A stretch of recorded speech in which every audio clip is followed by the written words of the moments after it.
Welcome to Prajagalam. నేను మీ దండుపాటి కోటేశ్వరరావు.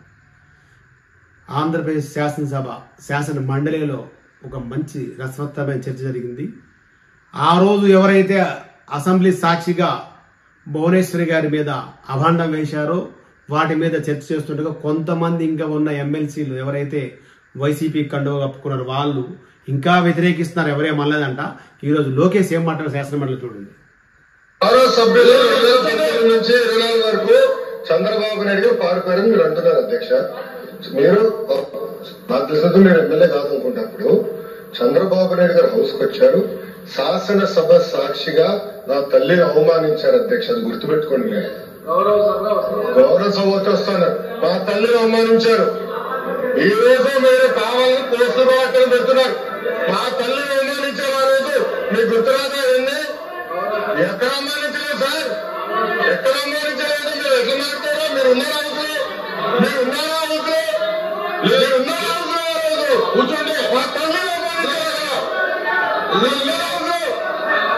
శర్మిల గారిని అవమానిస్తారు, విజయశ్రీ గారిని అవమానిస్తారు, మా తల్లిని అవమానిస్తారా?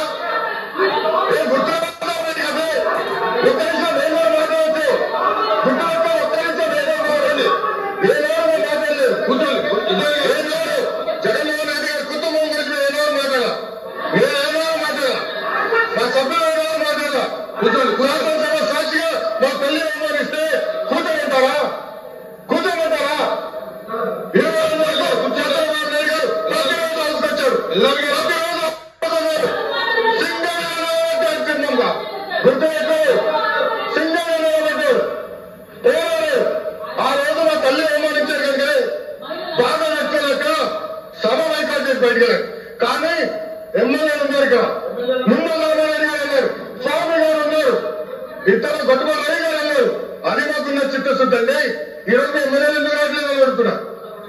10 మంది జగన్మోహన్ రెడ్డి కాకుండా, జగన్మోహన్ రెడ్డి గారు కాకుండా 10 మంది ఉన్నారు. రాలేదు.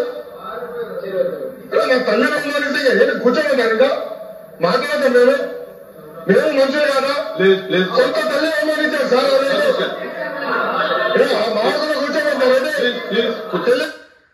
నారావారి వారసుడు నందమూరి అల్లుడు పప్పు అన్న వాళ్ళందరికీ ఈరోజు శాసన మండలిలో చూపించాడు రుచి. ఇక చూడండి ఎలా ఉంటుందో ఆ పప్పు ఎలా రుచి చూపిస్తా చూడండి.